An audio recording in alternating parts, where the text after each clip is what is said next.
লুকোচুরি খেলবে? লুকোচুরি তুমি লুকাও, আমি ঠিকই তোমাকে খুঁজে পাবো।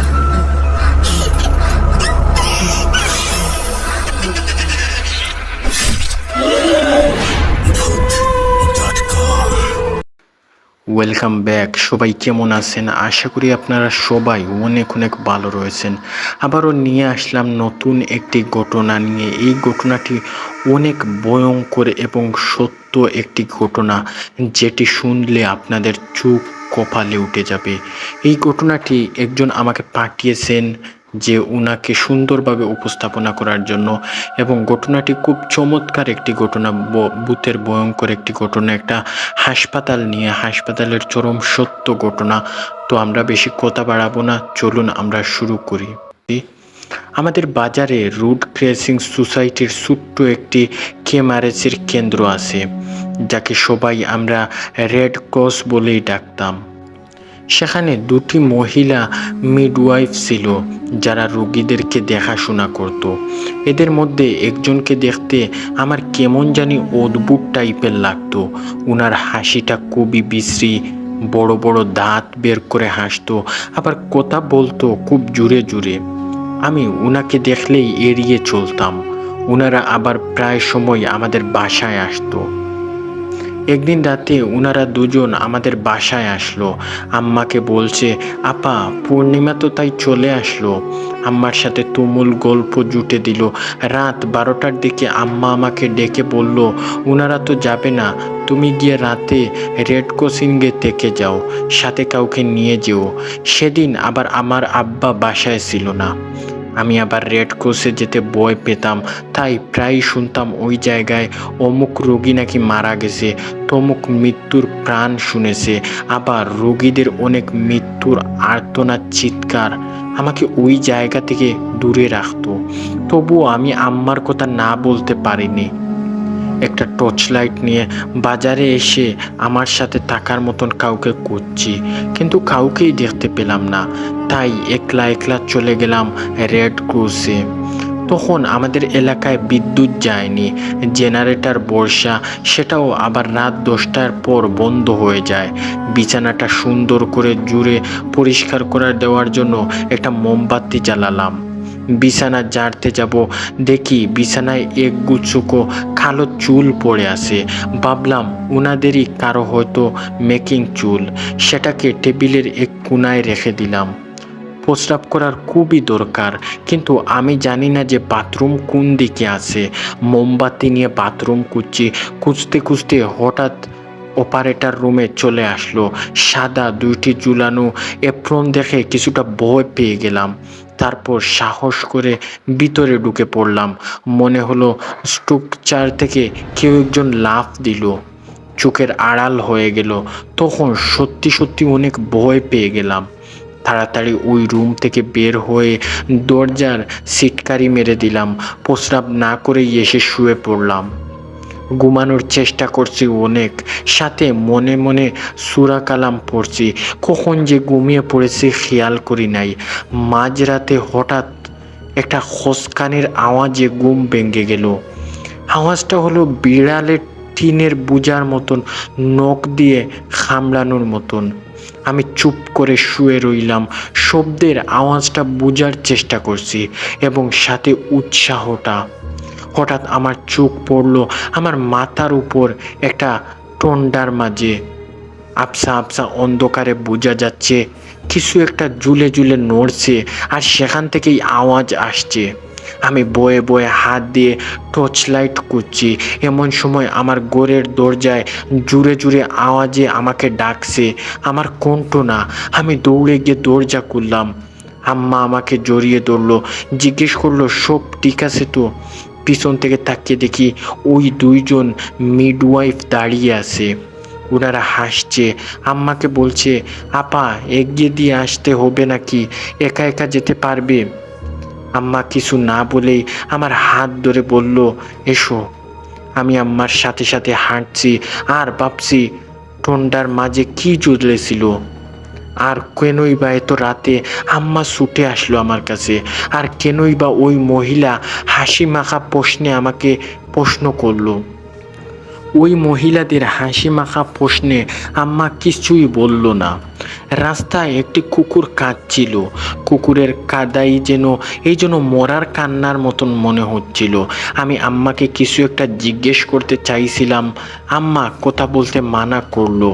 গভীর রাতে আমি আর আম্মা পূর্ণিমার আলোয় আধারের ছোঁয়ায় মেডিকেলের পথে হাঁটছি। বাসায় এসে আম্মা আমাকে গোসল করতে বলল, কিছু আয়াত পড়ে ঘুমিয়ে পড়তে বলল। পরের দিন সকালে আম্মাকে গতরাতের সব কিছু আমি খুলে বললাম। তারপর আম্মা আমাকে যা বলল তা ছিল একটি অন্যরকম। গতকাল রাতে দুইজন মিডওয়াইফদের মাঝে ওই দাটলা মিডওয়াইফটা আম্মাকে বলল উনি একদিন একা একা রেড ক্রসিংয়ে ছিলেন, কারণ পাশের মহিলাটি ওই সময় ছিল না। সেদিন গভীর রাতে একটি খসকানের শব্দে ঘুম ভেঙে জেগে উঠল সে। অন্ধকারে কিছুই দেখতে না পেয়ে হরিকেন জ্বালাচ্ছিল। শব্দটা ক্রমাগত কানের কাছে হাতুড়ি মারার শব্দের মতন মনে হচ্ছে। হঠাৎ করে উপর থেকে একটা গুচ্ছ চুল ওনার বিছানার উপরে পড়তেই উনি উপরের দিকে তাকালেন। দেখেন ঘরের মাঝে একটি টন্ডর মাঝে পা ঝুলছে। তার টন্ডরের উপর থেকেই ওই শব্দটা আসছে। উনি ছিলেন খুবই সাহসী। ছুটলেন অপারেটর রুমে লাঠি জাতীয় কিছু আনতে। অপারেটর রুমে ঢুকেই উনার চোখ কপালে উঠল। দেখে সেখানে একটা মানুষ মরে আছে। সেটাকে একটা সাদা কাপড়ে জড়িয়ে দুইটা শিশু কান্না করছে। একটা দেখে উনি মূর্ছা গেলেন। সকালবেলা সব কিছু রেড ক্রস অথরিটিকে জানালেন। একটা মিলাদের ব্যবস্থা করা হয়, কিন্তু তারপরও মাঝে মাঝে ওনারা ব্যতিক্রম অলৌকিক অনেক কিছু দেখতেন। তবে সেগুলো নাকি ওনাদের কাছে এখন স্বাভাবিক মনে হয়। সেটা শুনে আম্মা সেই রাতেই দৌড়ে গেছিলেন। আশঙ্কায় ছিলেন তার সন্তান কি কোনো বিপদে পড়ে গেল কিনা। জনশ্রুতি আছে বিভিন্ন সময় আঘাত রোগীদের ডাক্তারের কর্তব্য অবহেলায় মারা যায় এবং তারাই নাকি প্রেতাত্মা হয়ে ঘুরে বেড়ায় সেই রেড ক্রসে। সেই রেড ক্রস হাসপাতালের অ্যাম্বুলেন্স ড্রাইভার হিসাবে গত 2 মাস আগে যোগ দিয়েছে কামাল। ওর কাজ হলো সারাদিন অ্যাম্বুলেন্স চালানো। যেদিন কাজের চাপ থাকে সেদিন এত বেশি থাকে যে খাওয়া দাওয়া করার সময় থাকে না। আর যেদিন কাজের কম চাপ থাকে সেদিন দেখা একটা একটা টিপ মারার পরই বসে বসে জিমাতে হয়। তবে কাজের মাধ্যমে থাকতে তার বেশি ভালো লাগে কামালের। তার উপর কখন সখন 2 পয়সা উপারি পাওয়া যায়। শুরুতেই রোগী লাশ পরিবহন করতে করতে একটু খারাপই লাগতো, কিন্তু এখন তা সয়ে গেছে। ও চিন্তা করে দেখেছে যাত্রী পরিবহন করার চেয়ে রোগী লাশ পরিবহন করাই নিরাপদ। হাউমাউ চেঁচামেচি কম। সবই অ্যাম্বুলেন্সের চাবির জন্য দোতলায় উঠতে শান্তি দিদির সঙ্গে দেখা হয়ে যায়। তিনি প্রায় দৌড়ে 7 নম্বর ওয়ার্ডের দিকে যাচ্ছিলেন। শান্তি দিদি হাসপাতালের সিনিয়র নার্স। কামালের বেশ স্নেহ করেন তাকে। ঠিক কামালের মতন দেখতে নাকি তার এক ভাইও ছিল। তিনি তাকে দেখেই বললেন, কি দিদি, কি খবর? 21 নম্বর ওয়ার্ডে রোগীর অবস্থা ভালো না রে। স্যারকে খবর দিতে গিয়েছিলাম। তোর বউ কেমন আছে? কোনো চিন্তা করবি না, আমরা আছি তো। শান্তি দিদি দাঁড়ায় না। কামাল কিছু বলার সুযোগ না পেয়ে হেঁটে অফিস রুমে ঢুকে যায়। সেখানে গিয়ে চাবি নিয়ে সুজা বাহার ভাইয়ের চায়ের দোকানে। চাবি নেওয়ার মানে কামালের গাড়ি সহ রেডি, কল আসতেই চলে যাবে। বাহার ভাইয়ের দোকানে কামাল এলাহি ভাইকে দেখতে পায়, আরও কয়েকজনকে নিয়ে বসে চা খাচ্ছে আর হাতে নেড়ে নেড়ে কি যেন বলছে। এলাহি ভাই ওই হাসপাতালের ড্রাইভার, ইউনিয়নের নেতা। তার হুকুম ছাড়া হাসপাতালের একটা গাড়িও চলে না। তার কথায় আইন। কামালের কাছে গিয়ে সালাম দিয়ে বলে, ভাই কেমন আছেন? সালামের সংক্ষিপ্ত উত্তর দিয়ে এলাহি মিয়া বলে, কি ব্যাপার কামাল ভাই, আজকাল তাকো কই? ইউনিয়ন অফিসে আসে তোমাকে দেখা যায় না। রোগীকে সেবা করলে কি চলবে? নিজের ভবিষ্যতের দিকে তো তাকাতে হইবে নাকি? সমর্থনের আশায় এলাহি মিয়া পাশে বসে থাকা অন্য সবার দিকে তাকায়। সবাই মাথা নেড়ে তাকে হে সমর্থক দেয়। লিডার কামাল মিয়ার তো বাচ্চা হইবে। পাশে বসে লম্বা মাতব্বর তেল মারছিল। আবে কামালের বাচ্চা হইবে নাকি, ওর বউয়ের বাচ্চা হইবে। আরেকজন কথাটা বলার সাথে সাথেই হো করে হেসে উঠল। কামাল কিচ্ছু বলে না, মুস্কি হেসে হেসে একটা বাপ রেখে সুজা মজা পাচ্ছিল যেন। বস চাটা খাও, তোর ভাই বাচ্চা হইয়ানোর পর কিন্তু ইউনিয়নের জন্য সময় দিবা। আমি তো শালায় তুমগো লাইয়া খাইতে খাইতে শেষ। আর তো কোনো দরকারে আমাকে ফোন দিবা, তুমগো লইয়া আমার জান কুরবান। বলেই এলাহিমিয়া দল বল নিয়ে চলে যায়। কামাল বুঝতে পারে আজকের দিনটা ওর বসে ভালোই কাটবে। চায়ের দোকানের দীর্ঘ সময় বসে থাকার পরও কোনো কল আসে না। কামাল উঠে ওর অ্যাম্বুলেন্সের কাছে চলে যায়। 17 নম্বর অ্যাম্বুলেন্স। দরজাটা খুলতেই ওর অ্যাম্বুলেন্সে উঠে রেডিয়ে চলিয়ে কতক্ষণ খবর শুনে। এমন সময় সুলেমান এসে একটা ঠিকানা দিয়ে যায়। গুলশানে যেতে হবে, রুগীকে নিয়ে আসতে হবে। কামাল বের হয়ে যায়। যাবার সময় কলা আর রুটি নিয়ে নে।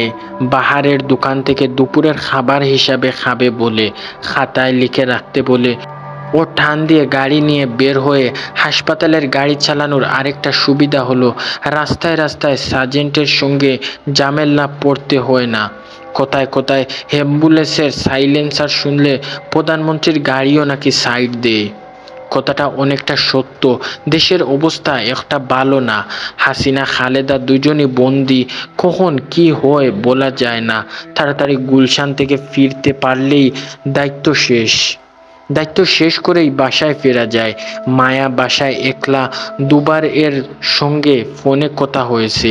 মায়া বলছে ও ভালো আছে, কোনো সমস্যা নেই। তাই এখন অনেকটা নিশ্চিন্তে আছে।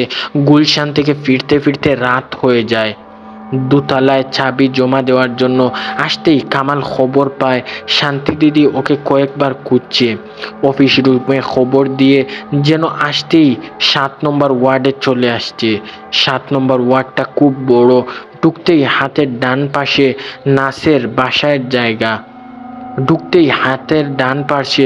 নার্সের বসার জায়গা। শান্তি দিদি যেখানেই বসে আছেন ওকে দেখতে বলেন, কামাল এদিকে আয়, তোর সঙ্গে কথা আছে। দিদি বাসায় যেতে হবে। তাড়াতাড়ি কি কইবা। কামাল একটা খালি চেয়ার টেনে বসে পড়ে। তোর বউ কেমন আছে রে কামাল? আছে কোনো রকম। দিদি রাইত হইছে, কাজের কথা কও। বউটা একলা করে। কামাল তারা দে। আরে বস না সিমরা, কাজ ছাড়া কি তোকে ডাকছি? কামাল মাথা নেড়ে দিদিকে ঠিক বলে, কাজ ছাড়া ডাকেনি। শুন, 21 নম্বর ওয়ার্ডে বেডের রুগীটা মারা গেছে, লাশ মর্গে আছে। তোকে একটু দিয়ে আসতে হবে রে কামাল।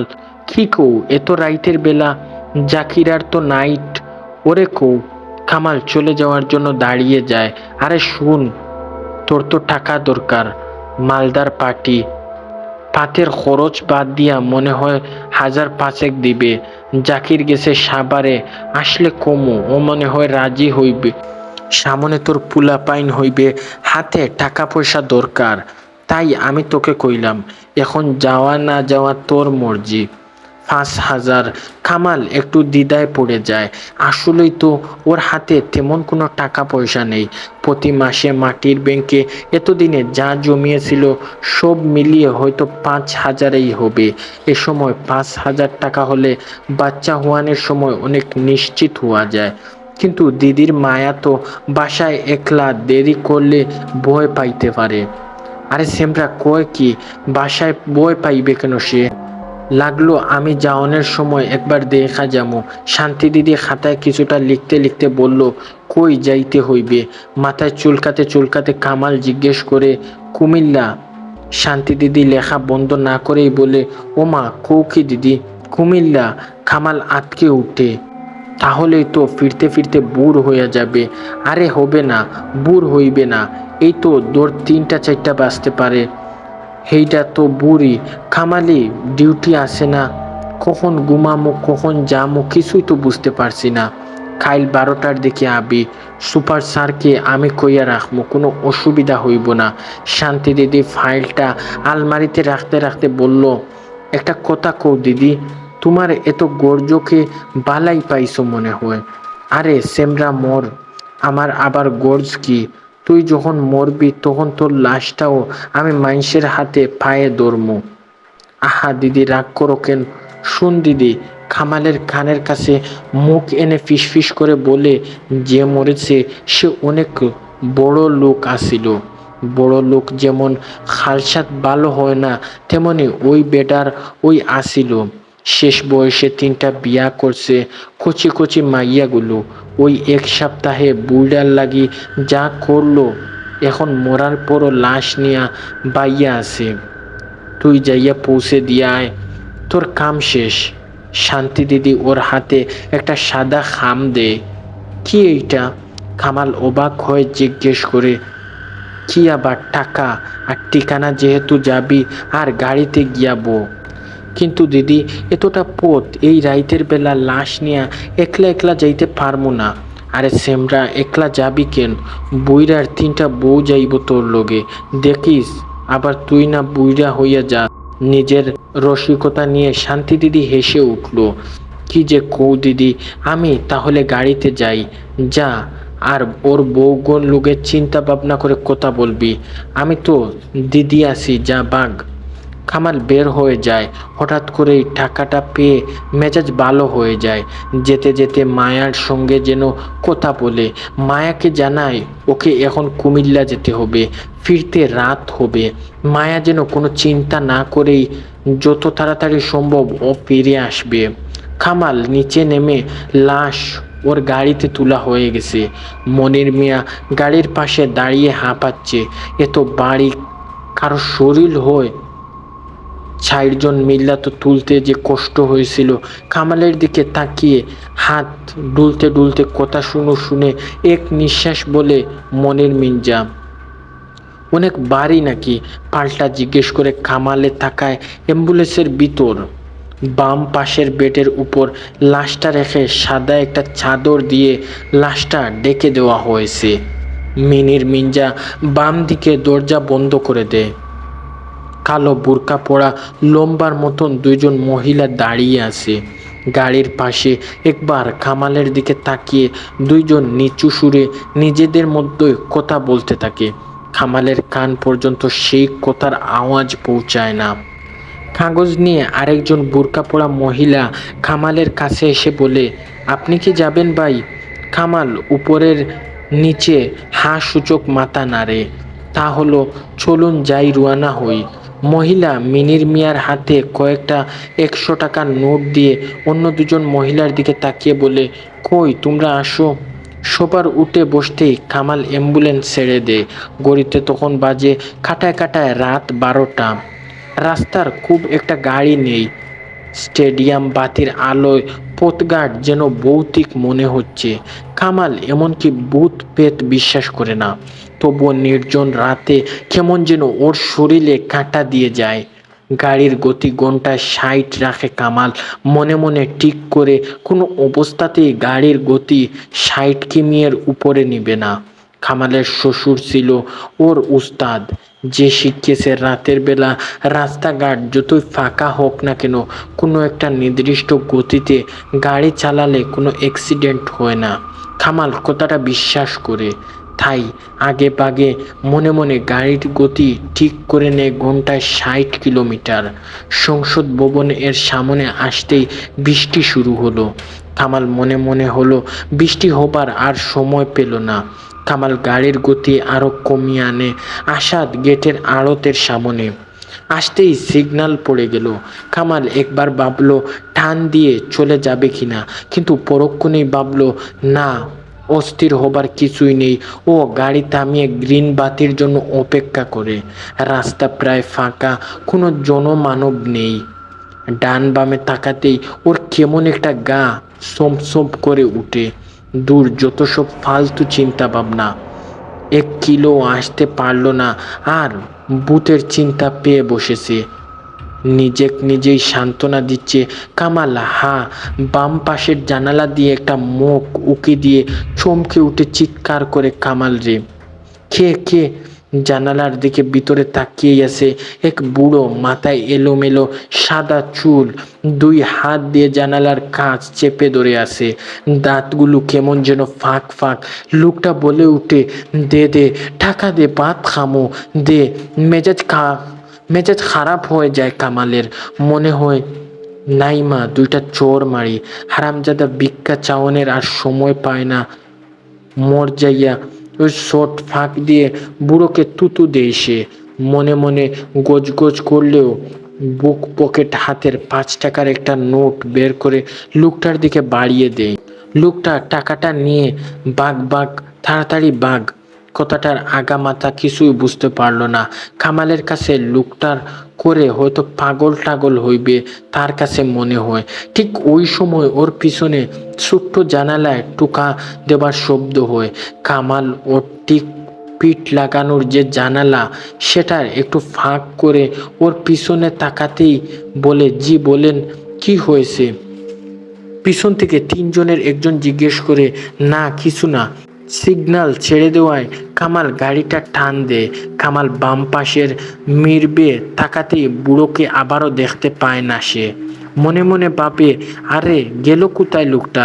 একটু সামনে ঝুঁকে ফুটফাতে দেখার চেষ্টা করে, কিন্তু বুড়োকে আর দেখতে পায় না। বেশ অবাক হয় ও। তারপরও ফার্ম গেটের দিকে টান দেয়। পিছন থেকে ফিস করে কথা বলার শব্দ কানে আসে কামালের। এই নীরবতায় তাকে কিছুটা সাহস পায় কামাল। মাঝে মাঝে 2-1টা গাড়ি শু করলেও পাশ দিয়ে চলে যাচ্ছে। রাতে রাস্তার বেশিরভাগ ট্রাকই চলে। দানবের মতন ট্রাকগুলো গুতু শব্দে চলে যায়। সায়দাবাদ যাত্রাবাড়ি হয়ে কামাল গাড়ি চালাতে শনির আকড়া হয়ে কুমিল্লার দিকে। এই রাস্তার ওর বেশ পরিচিত। একটানা বৃষ্টি হচ্ছে, মনে হয় আজ সারা রাতই হবে। মাঝে মাঝে বিকট শব্দে বিদ্যুৎ চমকাচ্ছে। শীত একটা বাঁপ চলে এসেছে। কামালের পানির বোতল খুলে পানি খায়। আশেপাশের দোকানপাট সব বন্ধ। আজ মনে হচ্ছে রাস্তায় গাড়ির সংখ্যা কম। পিছন থেকে আবারও টুকটুক করে শব্দ হয়। জি বলুন। কামাল মাথাটা একটু পিছন নিয়ে বলে, আমার একটু নামবো। একজন বলে। কামাল অবাক হয়, এখানে? জি আপনি একটু থামেন, মনে হয় দাউদকান্দি এসে পড়েছি। এখানে থামলে হতো না? না, সামনে বড় একটা গাছ আছে, গাছের কাছে যাবো। পিছন থেকে অন্য একটি কণ্ঠে বলে ওঠে, কথাটা আদেশের মতন শোনার ওর কাছে। কামাল অ্যাম্বুলেন্সটা রাস্তার পাশে রাখে একটা বড় গাছের গা ঘুষে দাঁড় করিয়ে দেয়। পিছনের দরজা খোলার শব্দ পেয়ে ও জানালার দিকে পিছনে তাকায়। আদো আলোয় যা দেখতে পায় তাতে কামালের মাথা ঘুরে যায়। সিটের উপর মৃত ব্যক্তি বসে আছে, শুধু বসে নেই, হাত নেড়ে নেড়ে কি যেন বলছে। ও প্রচণ্ড রকমের ভয় পেয়ে যায়। কামাল পিছন থেকে চোখ সরিয়ে নিজের আড়াল করে রাখার চেষ্টা করে। সামনে তাকাতেই দু-চা দেখতে পায়, ওর শরীর নেই। সামনে তাকাতেই ছায়া দেখতে পায়, ওর শরীর নেই, শুধু বোঝা যাচ্ছে দেহের অস্তিত্ব। বাতাসে বেশে ছায়া কামালের দিকে আসছে। বয়ে ওর জান বের হয়ে যাবার জোগান। মনে হচ্ছিল মরে যাই। নিজের সিটের সঙ্গে চেপে রাখে ও মনে হচ্ছিল নিজের সিটের ভিতর ঢুকিয়ে ফেলতে পারছে। ভয় কিছুটা কমে যেত। মনে মনে আল্লাহ আল্লাহ করতে থাকে। ছায়া দুটো ওর পাশ দিয়ে পিছনে চলে যায়। পিছন থেকে হঠাৎ হাসির শব্দ ভেসে আসে। কামাল সাহস সঞ্চয় করে আবারও পিছনে তাকায়। লাশটা গাড়ি থেকে নেমে মাটিতে দাঁড়িয়ে আছে, শরীর জুড়ানো, মুকাদ্দের কাপড় এলোমেলো হয়ে ঝুলে আছে।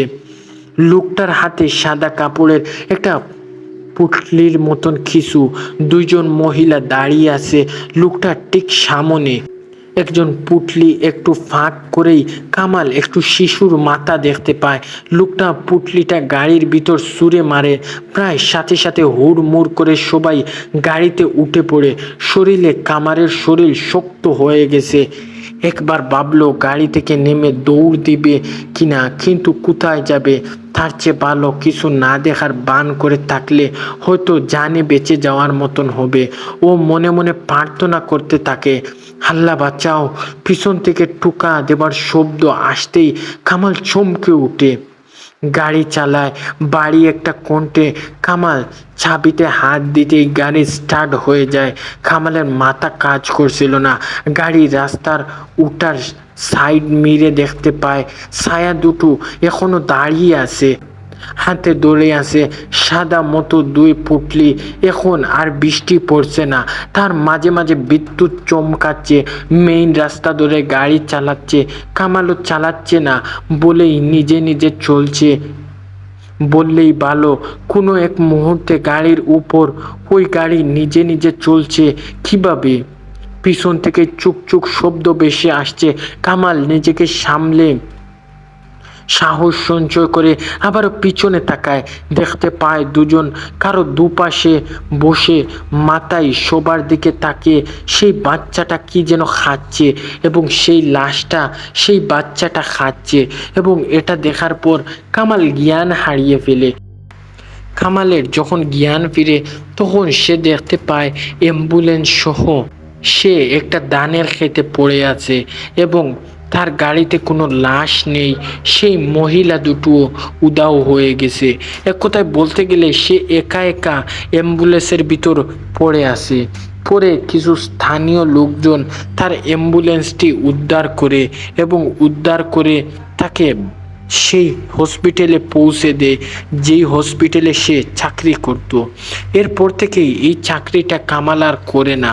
সে এই চাকরিটাই বন্ধ করে দেয় এবং একেবারের জন্য ছেড়ে দেয়। প্রিয় লিসেনার্স, এই ছিল আজকের ঘটনা। এবং কেমন লেগেছে এই ঘটনাটি, এবং ঘটনাটি যদি ভালো লেগে থাকে তাহলে অবশ্যই লাইক, কমেন্ট, শেয়ার এবং সাবস্ক্রাইব করতে ভুলবেন না। আসুন আমরা পরবর্তী ঘটনায় ফিরে যাই, এবং কেমন লেগেছে ঘটনাটা অবশ্যই আপনারা জানাবেন আমাদেরকে। আপনাদের কমেন্টের অপেক্ষায় রইলাম। যে ঘটনাটি আজও আমার কাছে জীবন্ত, সে ঘটনাটির কথা মনে হলে এখনও আমি মাঝরাতে ঘুম থেকে জেগে উঠে বসে থাকি শুধু ভয়ঙ্কর জিনের ভয়ে। ঘটনাটি ঘটেছিল আজ থেকে প্রায় 15 বছর আগে, কিন্তু আমার কাছে মনে হয় এই তো সেদিন ঘটনাটি ঘটেছিল। ঘটনাটির কথা মনে হলে আমার হাত পা এখনও ভয়ে ঠান্ডা হয়ে যায়। আমরা তখন পুরান ঢাকাতে থাকি। বাবা সরকারি চাকরি করে, বলা নেই খোয়া নেই, হঠাৎ করেই আমরা বড়লোক হয়ে গেলাম, তাও বাবার এক ফুফুর কল্যাণে। বাবার বড়লোক ফুফুর মৃত্যুর পর তার বিষয় সম্পত্তির ছোট একটি অংশ আমাদের বড়লোক করে দিল রাতারাতি। আমরা ভাড়া বাসা থেকে আমাদের নিজের বাড়িতে উঠলাম, তাও আবার 3 তলা বাড়ি, 6 ভাড়াটি সহ বিশাল বাড়ি। আমরা উঠেছি 2 তলায়। সারাদিন ভাই বোনের সঙ্গে আনন্দ করে কাটে সময়। বাড়ির সামনে 2টো বড় বড় মেহগনি গাছ। তার একটি ছোট কাকু 2 তলা টানিয়ে দেওয়ার সময় আমাদের আনন্দের মাত্রা বেড়ে গেছে কয়েক গুণ।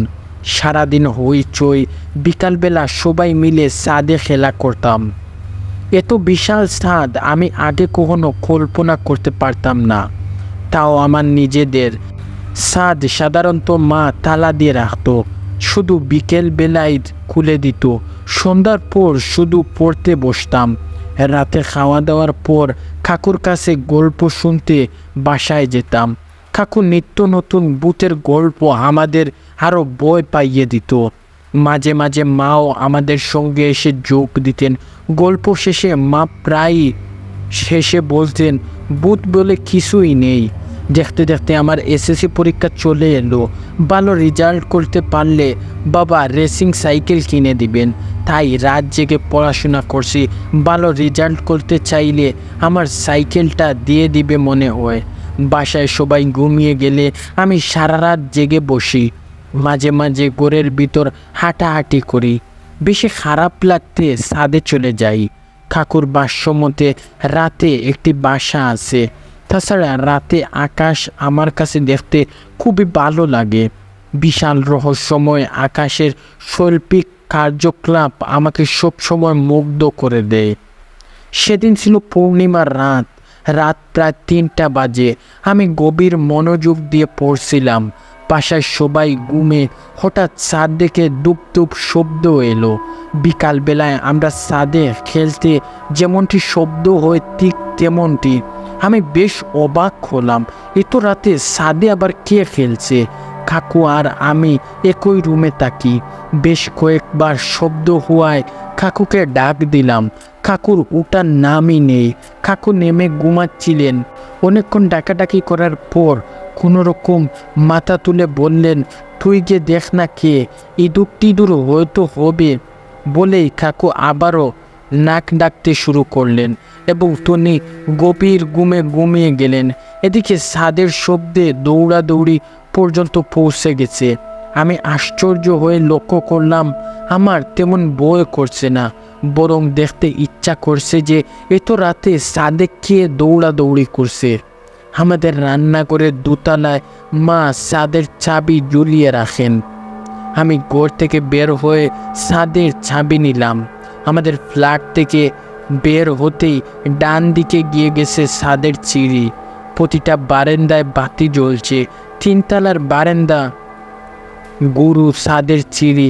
আমি ছাদের সিঁড়িতেই ওঠার পর আমার যেন ভয় লাগছিল না। 3 তলা থেকে ছাদের জানালা দেখা যায়। বন্ধ দরজা, তালা দেখা যাচ্ছে। তবে ছাদে শব্দ করছে কে? আমি ছাদের তালা খুলে ফেললাম। ছাদের আলোয় ছাদ ভেসে যাচ্ছে। ছাদে বের হলেই সামনে রবিন চাচ্চুকে 4 তলা বাড়ি। রবিন চাচ্চুদের বাসা থেকে আমাদের পুরো ছাদটা দেখা যায়। ছাদের ওই মাথা বেশ ভালো করেই দেখলাম কেউ নেই। আমি বেশ অবাক হলাম, তাহলে শব্দ করলো কে? পানির ট্যাঙ্কির উপর দেখলাম না, কেউ নেই। এবার কিন্তু আমার গা বেশ কেমন ছমছম করছে। আশেপাশে বাড়িগুলোর দিকে বেশ কয়েকবার তাকিয়ে আমি নিচে নেমে এলাম। ঘরে এসে ডাকাডাকি শুরু করলাম। 2 গ্লাস পানি খেলাম। এমনকি আমি বারবার শিশু পায় আমার। রাতের বেলা পানি কম খাই, কিন্তু সেদিন তৃষ্ণাটা আর যেন মিটছিলই না। 2 গ্লাস পানি শেষ করার মুহূর্তেই আবারও ডুব ডুব শব্দ বেশি আসলো। আমি গ্লাসটি রেখে উঠে পড়লাম। ছাদের সিঁড়িতে এসেই দেখি ছাদ তালা মারাই আছে, দরজা বন্ধ। কিন্তু দরজার ওপাশে কে দৌড়াচ্ছে? আমি বয়ে বয়ে তালা খুলে ছাদে এলাম। আবারও কেউ ছাদের আলোয় চোখ বেসে গেল। আমি পুরো ছাদ বেশ ভালো করেই দেখলাম, না কেউ নেই। নিজেকে কেমন যেন বোকা বোকা মনে হচ্ছিল। নিজেকে সান্ত্বনা দিলাম, হয়তো রাত জেগে পড়ার ফলে উল্টাপাল্টা শব্দ শুনছি। ছাদ তালা দিয়ে নাবার জন্য পিছন ঘুরতেই চমকে উঠলাম। হাতের ডান পাশে সিঁড়ির শেষ মাথায় ছাদের দেওয়ালের গোশে কে যেন বসে আছে। বয়ে বয়ে আমার বুক তখন হাঁপারের মতন উঠানামা করছে। আমি কোনো রকম জিজ্ঞেস করলাম, কে ওইখানে কে? হালকা আলোয় স্পষ্ট দেখা যাচ্ছে 2 হাঁটুর মাঝখানে মাথা রেখে কে যেন বসে আছে। ছোট্ট শরীরটা দেখে 8-10 বছরের বাচ্চা বলে মনে হলো। আমি কানে তখন কিচ্ছু শুনি না, চোখে ভালো করেই দেখছি মনে হলো না, এবং কিছুই দেখা যাচ্ছিল না। শুধু তাকিয়ে আসি আর জেগে জেগে চিৎকার করছি জুড়ে জুড়ে। আমার চিৎকার করছি, কে ওইখানে কে? বেশ কয়েকবার চিৎকার করতেই সামনে বসে থাকা কয়েকটা হাঁটু থেকে মাথা তুলে আমার দিকে তাকালো। আমি ভয়ে চমকে উঠলাম। জাপানি ভূতের মতন, এ যেন ভূতের গল্প নয়, এ যেন বাস্তব। বড় বড় চোখ, সমস্ত মুখ ফ্যাকাশে হয়ে আসে। অনেকক্ষণ পানিতে ভিজলে চামড়া যেরকম ফ্যাকাশে হয়ে যায়, ঠিক তেমনটি। আমি জুড়ে জুড়ে চিৎকার করতে লাগলাম, কে কে? ছেলেটি কোনো উত্তর দিল না, শুধু একটি হাত আমার দিকে বাড়িয়ে দিল। আমি বয়ে তখন কীভাবে যে নিচে নেমে এলাম বলতে পারলাম না। যখন চোখ খুললাম তখন দেখি আমি বিছানায় শুয়ে আছি। মা বাবা কাকু একজন ডাক্তার আমাকে ঘিরে আছে। বাবা কাকুকে বকছেন আমাকে কেন ভূতের গল্প শোনানোর জন্য। মার হাতের ফাঁক দিয়ে আমারও চোখ যখন দরজার কাছে চলে এলো, আমি আবার চমকে উঠলাম। ছাদে দেখা ছেলেটি দরজার কাছে দাঁড়িয়ে আছে। আমার দেখা চোখে হয়তো ভালোই দেখছিল। ডান হাতটি আমার দিকে বাড়িয়ে দিল। আমি আবার জ্ঞান হারালাম। সে বারবার আমার দিকে অনেক দিন হাসপাতালে থাকতে হয়েছিল, কিন্তু আশ্চর্যের বিষয় হলো এই যে রাতের পরে এই ছেলেটিকে আর কোনোদিনও আমাদের ছাদে দেখা যায়নি। সে রাতে অবশ্য আরেকটি ঘটনা ঘটেছিল। সেদিন হলো আমাদের পাশের বাসার রমেন চাচ্চু ওই রাতেই মারা গিয়েছিলেন। ভালো মানুষ, হঠাৎ নাকি কি যেন খুব ভয় পেয়েছিলেন। ঘটনাটি এখানেই শেষ হয়ে যায়। আশা করি এই ঘটনাটি আপনাদের ভালো লেগেছে। যদি ঘটনাটি ভালো লেগে থাকে তাহলে লাইক, কমেন্ট, শেয়ার এবং সাবস্ক্রাইব করতে ভুলবেন না। এবং ঘটনা কেমন লেগেছে অবশ্যই কমেন্ট করে জানাবেন। এবং আসুন আমরা নেক্সট ঘটনায় ফিরে যাই। নেক্সট ঘটনা হচ্ছে অত্যন্ত ভয়ঙ্কর ঘটনা, যেটি শুনলে আপনারা অনেক কিছু বুঝতে পারবেন এবং শুনতে পারবেন। আসুন শুরু করি।